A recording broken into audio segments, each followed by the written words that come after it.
Before the cylinder fell, there was a general persuasion that through all the deep of space, no life existed beyond the petty surface of our own minute sphere.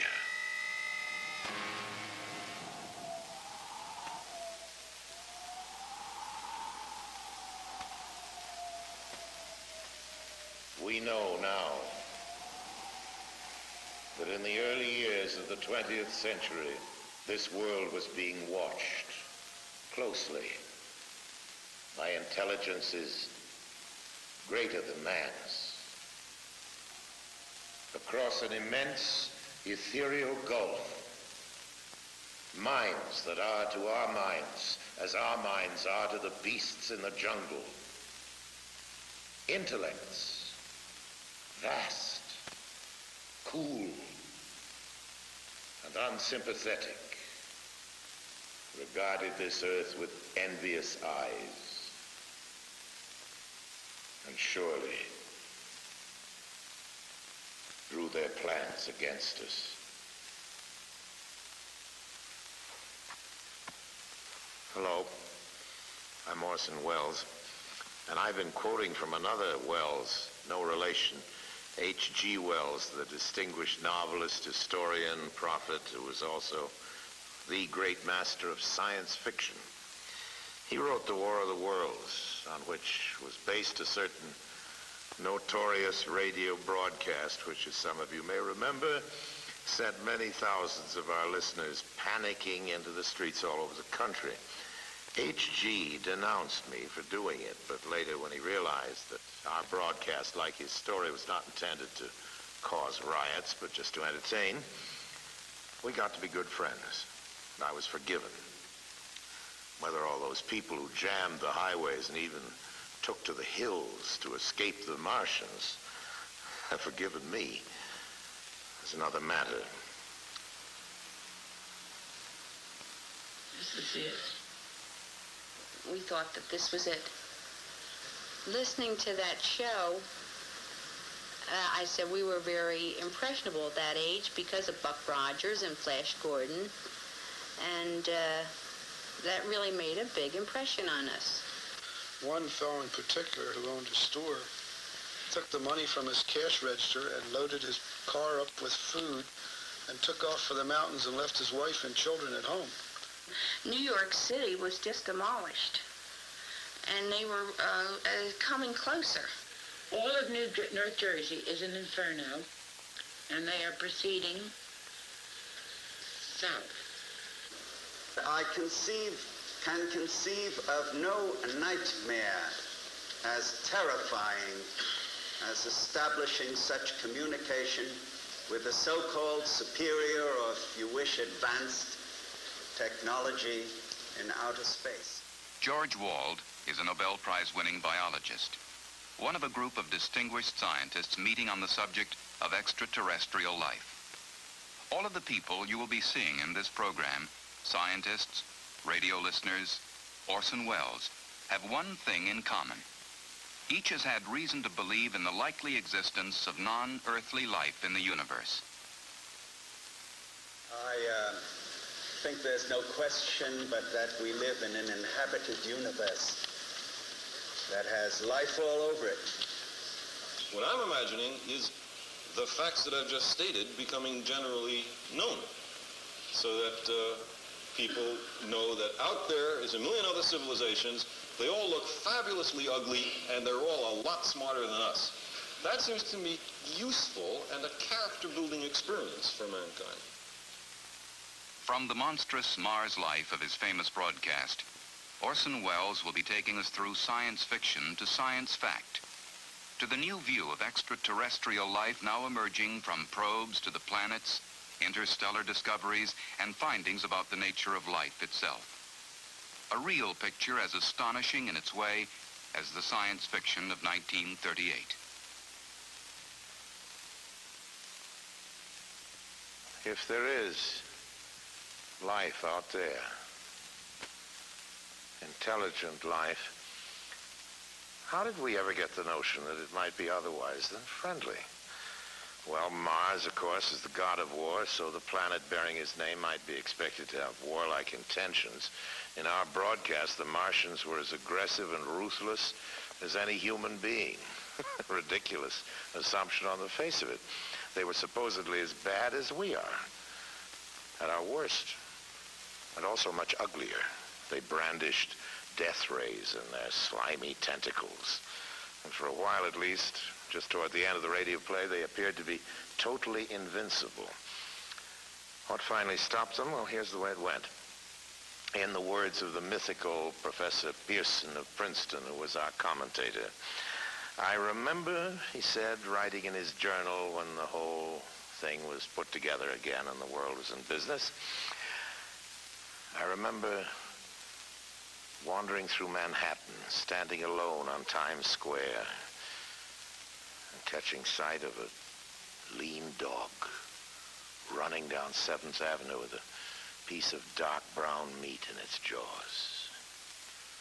I walked up Broadway, past silent shop windows, and suddenly I caught sight of a Martian machine. And then across Columbus Circle, I could see, standing in a silent row, 19 of those great metal titans, their cowls empty, their steel arms hanging listlessly by their sides. And I looked for the monsters that inhabit those machines, and then, before my eyes, I saw them stark and silent. The Martians themselves, with a flock of hungry birds pecking and tearing brown shreds of flesh from their dead bodies. And later, when their bodies were examined in laboratories, it was found that they had been killed by disease bacteria, against which their systems were unprepared. Slain after all man's defenses had failed by the humblest thing that God in his wisdom had put upon this earth, the common cold. And that's the way it was. Well, quite a lot of things have happened in the world since then. An invasion from the planet Mars, that at least is one thing that didn't happen. But in a way, you know, we have been invading Mars. If Mars hasn't exactly been invaded, well, it's certainly been investigated, not attacked, but thoroughly, very thoroughly studied. Observations of Mars had begun long before our broadcast, and even back then in 1938, it seemed plausible to many people that life could have developed on Mars, just as it had on Earth. Peering through telescopes, scientists had seen what? Well, first a planet that, like our own Earth, had polar ice caps.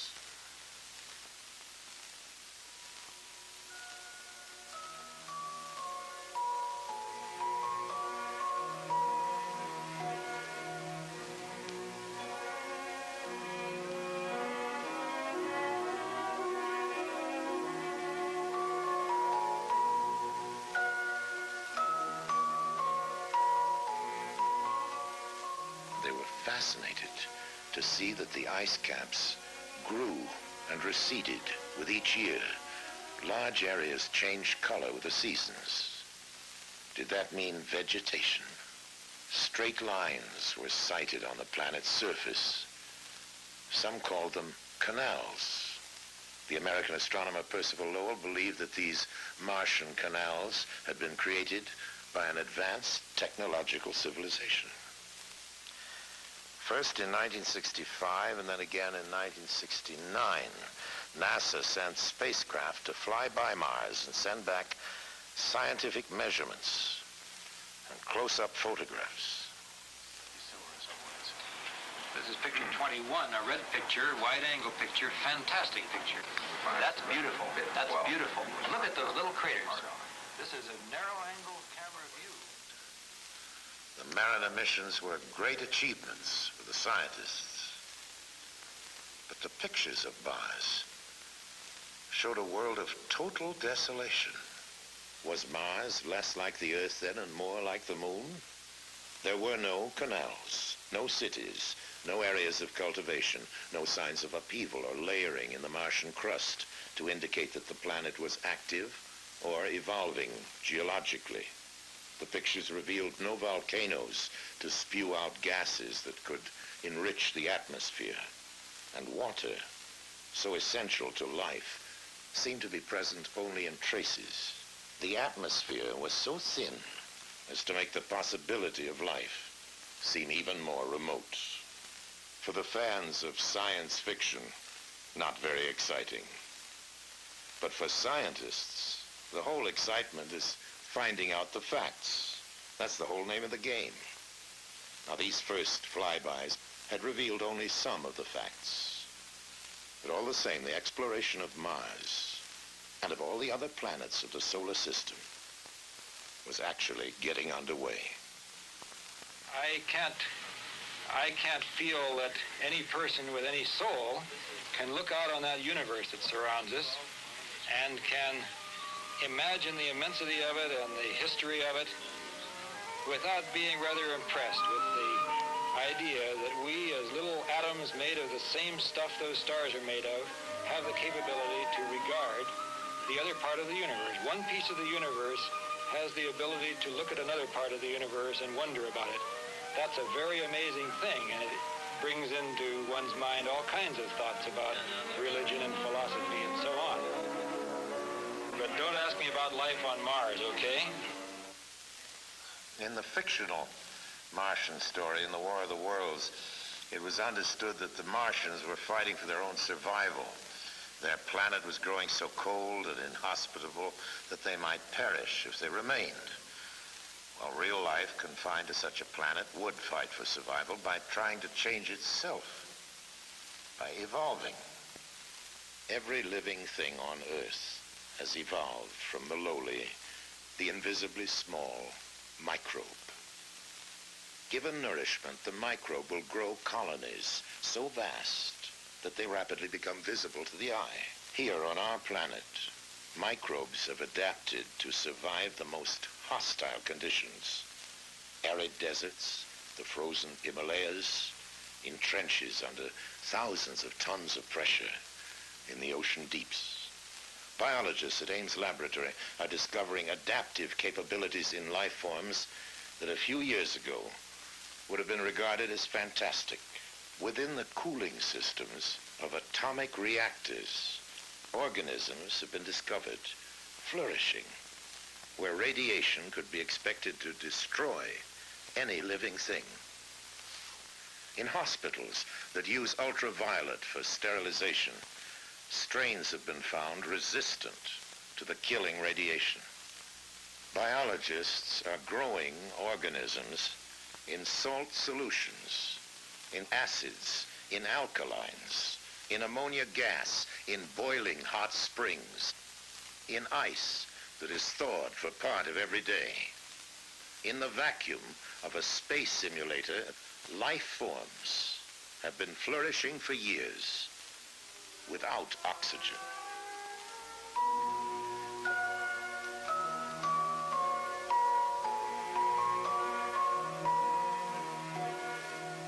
Scientists are studying the kinds of environments that could challenge life forms on the planets and moons of the solar system. In 1971, Mariner 9 arrived at Mars, equipped to go into orbit and stay for a while.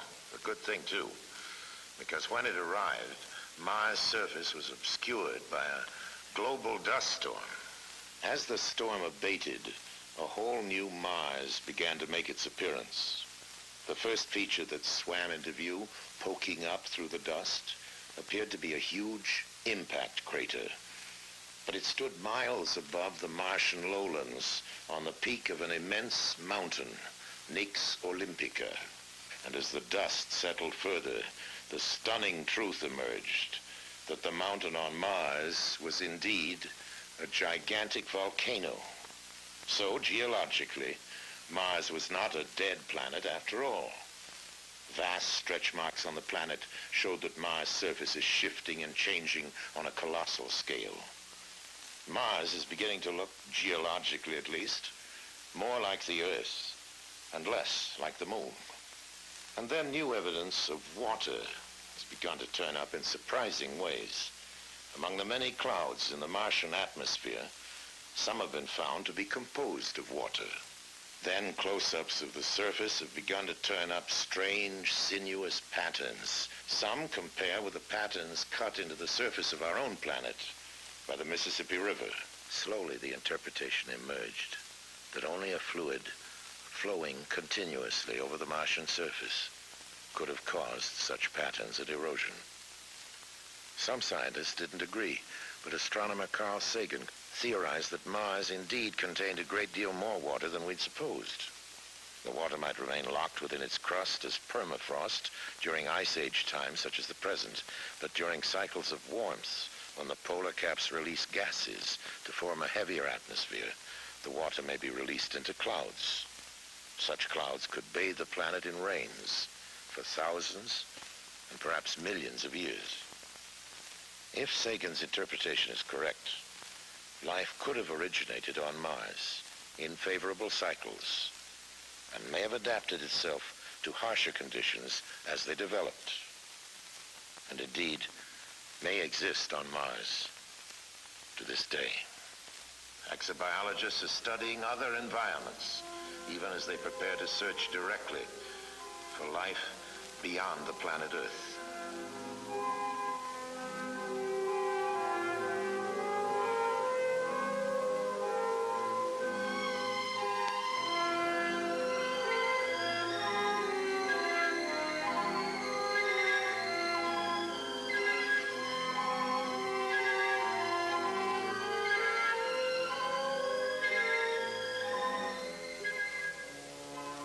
Flying by Jupiter, Pioneer 10 confirmed estimates that within its atmosphere are combinations of gases similar to those in which life originated on Earth. While a second Pioneer is being aimed to curve past Jupiter and fly by Saturn, Earth-based measurements show that a moon of Saturn, nearly the size of the planet Mercury, contains an atmosphere, water, and surprising warmth.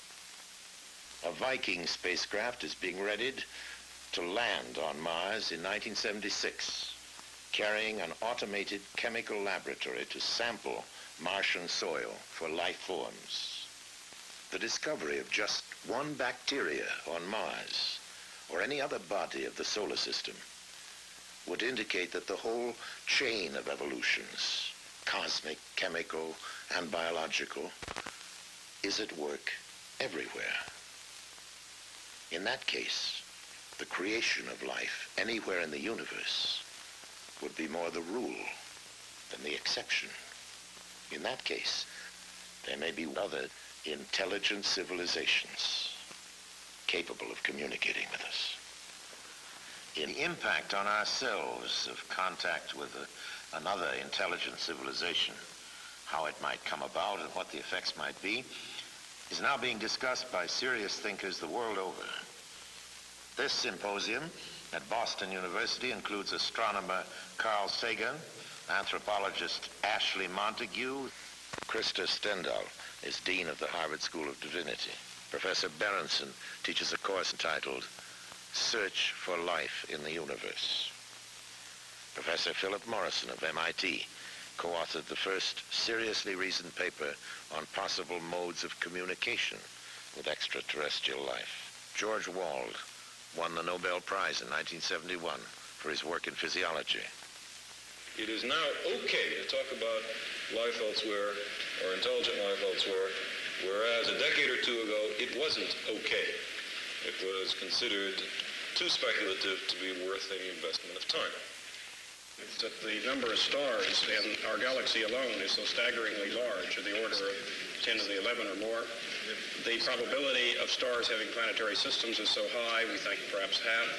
The probability that those planetary systems might be comparable with our own, and that the stars have some kind of an ecosphere, a sphere in which the radiation is suitable for life, that it's not too hot, not too cold, meeting the other criteria, seems so reasonable. These bits of information have come from astronomy primarily. And then we join with the biochemists who tell us about the probable evolution of life here on Earth, the kinds of elements that are necessary for it, DNA molecules, amino acids and the like. Amino acids which have now been found in meteorites, that we have now found interstellar molecules floating out in the space between stars, so that you know the materials for a carbon-based life exist. We know that many of the building blocks of life in our own solar system exist off of our planet. If you put these kinds of probabilities together, it begins to lead to the sorts of conclusions that we started with as an initial premise, and which apparently no one on the panel has disagreed, and that is that life must exist in the universe, and it must exist quite abundantly. The most optimistic estimates, in the view of many, about the number of civilizations that there might be in the galaxy is of the order of 1 million, which means that only one in a few 100,000 stars has such civilizations. That would mean a billion such places just in our own galaxy that might contain life. As I believe there's a society of these groups, not just one. There are probably very many. There's only one, we have no hope of finding them. There are probably thousands, maybe as many as 1 million. They probably already have had a long history of this same experience of finding new ones and bringing them into the network. And I would imagine if an advanced civilization wanted to talk to us, they would say, oh, well, look, those guys must be extremely backwards. Go into some ancient museum and pull out one of those, what are they called, radio telescopes, and beam it at them. In 1970, a study of the feasibility for picking up interstellar communication was made in California by a number of radio scientists there, as well as astronomers and others. It's called Project Cyclops. The outcome of that study was that the United States had the technical capability of building a large radio array, which would be able to scan the heavens with fairly great resolution and power sensitivity out to a distance of many hundreds or possibly thousands of light years, with the very distinct possibility of picking up a signal if it were there. Our present technology is able to detect ourselves anywhere in this galaxy of about 250 billion stars. First, the people who are beaming the message will be incredibly alien. Even if their biochemistry resembles the biochemistry Professor Wald teaches, it will not be all that close, you know. It will have enzymes, but it will be, the LD situation will be quite different, and I don't know what chains of enzyme systems they will have at all. And you couldn't eat their food, very likely, even though they're the same biochemistry. Any more than we eat the food of a mushroom. It's very difficult to eat that.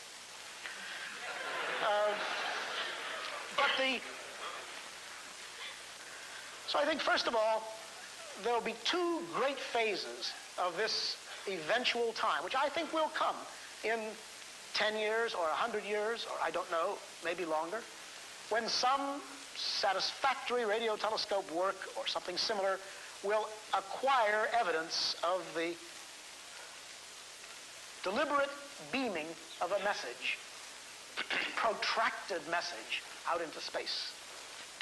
So I think that will be easy and, of course, extraordinarily important. You will know very little of what that message says, save that it exists, and maybe some general geographic information from how far away it's coming, from what kind of a star, where.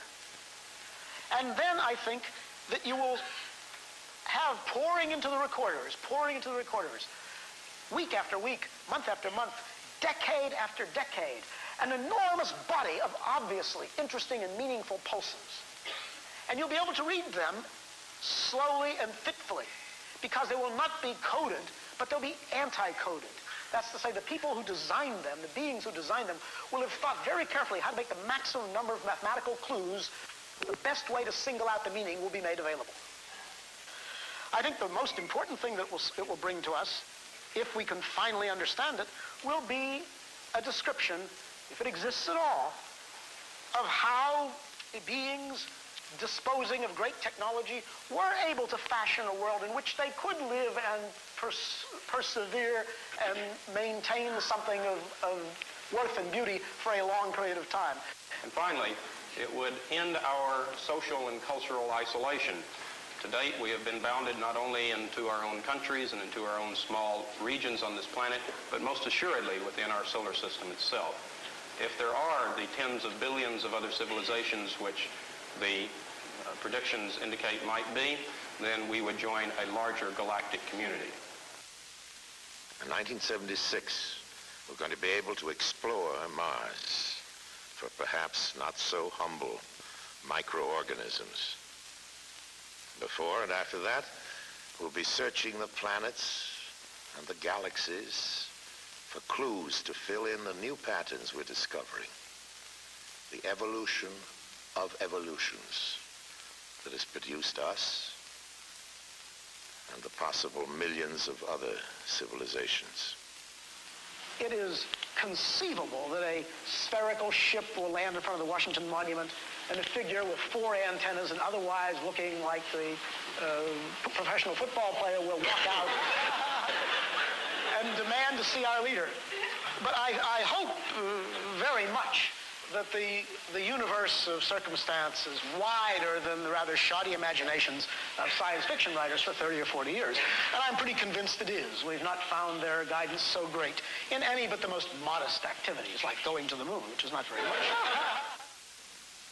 The difference between the spacecrafts of NASA and the lurid flying saucery of that old radio War of the Worlds is the difference between science and science fiction. And yes, between war and peace. It's our own world which has turned out to be the interplanetary visitor. We're the ones who are moving out there, not with death rays, but with cameras. Not to conquer, but simply to learn. We are, in fact, behaving ourselves far better out there than we ever have back here at home on our own planet.